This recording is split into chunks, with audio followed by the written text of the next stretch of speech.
All right, today we're gonna bring a plastic sink from Amazon, guys. Look at this. If you have a little bathroom or somewhere, or you're gonna replace something in your RV, this is a perfect way to do it. Inexpensive, cheap, plastic, but hey, it does the job. This is perfect for anybody that's gonna set up your RV or maybe a small little portable bathroom or a small bathroom. This is easy. It comes with the drainage pipe, the cover, if you guys could see that, and a couple of screw heads, so you can line it up.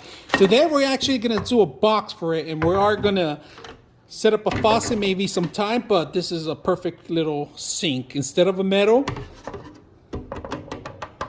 plastic. So easy, inexpensive, easy to set up. So I hope you guys enjoy the video.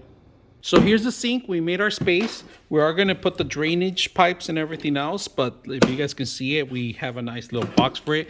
This is perfect for an RV, a small enclosure bathroom. This is perfect if you're going to take it to the road and an RV, like I said, or maybe a small little room with a small little bathroom. This is perfect, a hand wash, and you should be good. It comes with the drainage, like I said, the 3 pipes for the actual faucets, and you should be good. So I hope you guys enjoy the video.